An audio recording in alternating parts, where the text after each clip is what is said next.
आज का टॉपिक है टाइप्स ऑफ अकाउंट। इस वीडियो में मैं आप लोगों को अकाउंट के टाइप्स के बारे में बताऊंगा कि अकाउंट्स का टाइप्स क्या क्या होता है और उसका मतलब क्या होता है। एकदम आसान तरीक़ा से समझाने का प्रयास करता हूं, तो आप लोग इस वीडियो को लास्ट तक देखें, तो जो भी आपका कन्फ्यूजन है आशा करता हूं कि वो दूर हो जाएगा। तो स्टार्ट करते हैं। सबसे पहले आते हैं कि अकाउंट दो टाइप का होता है, एक होता है पर्सनल अकाउंट और दूसरा होता है इम्पर्सनल अकाउंट। फिर जो इम्पर्सनल अकाउंट है इसके भी दो टाइप्स हैं, पहला है रियल अकाउंट और दूसरा है नॉमिनल अकाउंट। वापस जो पर्सनल अकाउंट है उसके तीन टाइप्स हैं, natural personal account, artificial personal account और रिप्रेजेंटेटिव पर्सनल अकाउंट। तो अकाउंट का पूरा जो क्लासिफिकेशन है वो यही है। अब इसी को एक एक करके समझते हैं। तो सबसे पहले आते हैं पर्सनल अकाउंट। पर्सनल अकाउंट का मतलब होता है कि कोई भी अगर इंसान हो, कोई भी अगर ह्यूमन बींग्स हो तो वो हो जाएगा पर्सनल अकाउंट। इसका मतलब इसके वर्ड में ही छुपा हुआ है, जैसे लिखा है पर्सन, तो पर्सन माने क्या होता है, कोई इंसान। तो कोई भी अगर ह्यूमन बींग्स होगा तो वो हो जाएगा पर्सनल अकाउंट। इसके अलावा कोई भी अगर कंपनी हो, कोई स्कूल हो, कॉलेज हो, किसी बैंक का नाम हो, अस्पताल हो, लाइब्रेरी हो, क्लब हो, ये सारे होते हैं पर्सनल अकाउंट। यानी कहने का अर्थ ये हुआ कि कोई भी ह्यूमन बींग हो, कोई भी आपका इंस्टीट्यूशन हो, कोई भी आपका संस्था हो, संगठन हो, ये सब हो जाएंगे पर्सनल अकाउंट। जैसे एग्जांपल के तौर पे Mohan account, Tata limited account, state bank of India account. इसके अलावा और भी बहुत कुछ है। आप कोई भी स्कूल का नाम ले लो, कोई भी कॉलेज का नाम ले लो, कोई भी संस्था ले लो, संगठन ले लो, ये सब हो जाएंगे आपके पर्सनल अकाउंट। दूसरा है रियल अकाउंट। रियल अकाउंट का मतलब होता है एसेट, यानी कोई भी संपत्ति होगा वो हो जाएगा आपका रियल अकाउंट। अब ये जो संपत्ति है, जो एसेट है, दो टाइप का होता है, एक होता है टेंजिबल और दूसरा होता है इंटेंजिबल।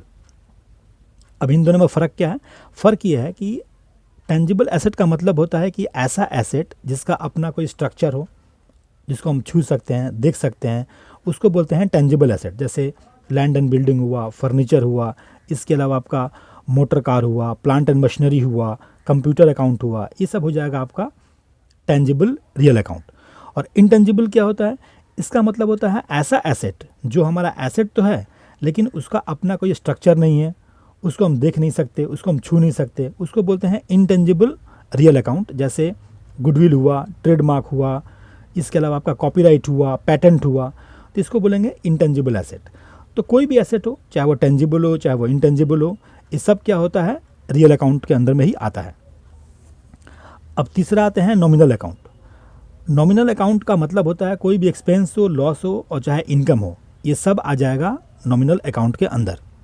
माने एक्सपेंस भी इसी में आएगा और इनकम भी इसी के अंदर में आ जाएगा। जैसे rent account, wages account, discount account, salary account, ये जो भी चीज़ है यहाँ पे है। जैसे मैं अगर रेंट का एग्जांपल ले लूँ, तो अगर हम रेंट किसी को देंगे तो हमारे लिए क्या होगा, एक्सपेंस। और अगर हमें रेंट किसी से मिलेगा तो हमारे लिए क्या होगा, इनकम। तो एक्सपेंस भी कौन अकाउंट है, नॉमिनल, और इनकम भी कौन अकाउंट है, नॉमिनल। इसमें एक बात और जानना जरूरी है, जैसे यहाँ पे कोई चीज़ कंफर्म नहीं किया गया है। जैसे मान लेते हैं अगर ऐसा लिखा होता कि रेंट पेड अकाउंट, तो कंफर्म हो जाता कि हम ये पैसा दिए हैं, तो एक्सपेंस के अंदर में आता। और अगर लिखा होता रेंट रिसीव्ड अकाउंट, यानी हमको रेंट मिला, तो मेरा इनकम हो जाता। लेकिन यहाँ पे कुछ लिखा नहीं है, मैंने पेड भी नहीं लिखा है और रिसीव्ड भी नहीं लिखा है, खाली लिखा हुआ रेंट अकाउंट। तो इसको हम क्या मानेंगे, एक्सपेंस की इनकम, तो इसको हम लोग एक्सपेंस मानेंगे।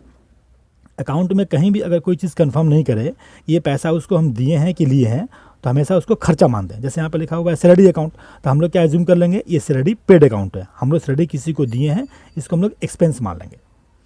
ठीक है। अब हम लोग आगे बढ़ते हैं। जो पर्सनल अकाउंट है इसके तीन टाइप्स हैं। वो क्या क्या है? पहला है नेचुरल पर्सनल अकाउंट। इसका मतलब ये होता है, इसका मतलब भी इसके वर्ड में छुपा हुआ है, नेचर। अब नेचर माने क्या होता है, प्राकृतिक, जिसको भगवान ने बनाया। तो कोई भी चीज़ क्रिएटेड बाय गॉड वो हो जाएगा नेचुरल पर्सनल अकाउंट। अब ये कौन हो सकता है, इंसान ही हो सकता है। तो सिर्फ जो ह्यूमन बींग्स हैं वो इसके अंडर में आ जाएंगे। जैसे मोहन अकाउंट, सोहन अकाउंट, कोई भी हो सकता है, मेल हो सकता है, फीमेल हो सकता है, कोई भी हो सकता है। लेकिन जो भी ह्यूमन बींग्स हैं, जो भी इंसान हैं, वो हो जाएंगे आपके नेचुरल पर्सनल अकाउंट। दूसरा आते हैं आर्टिफिशियल पर्सनल अकाउंट। इसका मतलब क्या होता है, क्रिएटेड बाय ह्यूमन बींग्स, जिसको इंसान ने बनाया, यानी जिसको भगवान ने बनाया वो हो जाएगा नेचुरल पर्सनल अकाउंट, और जिसको इंसान ने बनाया वो हो जाएगा आर्टिफिशियल पर्सनल अकाउंट। जैसे कोई आप बैंक ले लो, कंपनी ले लो, कोई संगठन ले लो, कोई संस्था ले लो, कोई स्कूल ले लो, कॉलेज हुआ, ये सब हो जाएगा आपका आर्टिफिशियल पर्सनल अकाउंट। जैसे एग्जांपल के तौर पे टाटा कंपनी अकाउंट हुआ, स्टेट बैंक ऑफ इंडिया हुआ, ये सब। और तीसरा जो है वो है रिप्रेजेंटेटिव पर्सनल अकाउंट। सबसे ज़्यादा कन्फ्यूजन इसी में होता है। इसका सिंपल मतलब ये हुआ कि ये इनडायरेक्ट रूप से किसी पर्सन को ही रिप्रेजेंट करता है। जैसे एग्जांपल के तौर पे अगर ये देखा जाए आउटस्टैंडिंग रेंट, तो इसका मतलब क्या हुआ कि हमें रेंट देना बाकी है। तो हमें रेंट देना किसको बाकी होगा? कोई तो इंसान होगा। जैसे प्रीपेड रेंट, हमने किसी को एडवांस में रेंट दिया, तो एडवांस में रेंट किसको देंगे? किसी तो पर्सन को देंगे। जैसे कैपिटल अकाउंट, इसका मतलब क्या होता है कि मालिक का पैसा, जो पैसा मालिक बिजनेस में इन्वेस्ट करता है। तो जैसे ही आपको कैपिटल वर्ड कहीं मिलेगा तो दिमाग में क्या आता है कि ये पैसा मालिक का पैसा है, तो यानी ये मालिक को ही इंडिकेट करता है। चौथा है ड्राइंग्स अकाउंट, मतलब मालिक जो पैसा बिजनेस से निकालता है अपने फैमिली यूज़ के लिए, उसको ड्राइंग्स बोलते हैं। तो ये सब जो वर्ड हैं, ये सब जो आपको यहाँ पे लिखे हुए हैं, ये सभी किसको इंडिकेट करता है? किसी पर्सन को ही इंडिकेट करता है। उसी को हम क्या बोलेंगे? Representative personal account.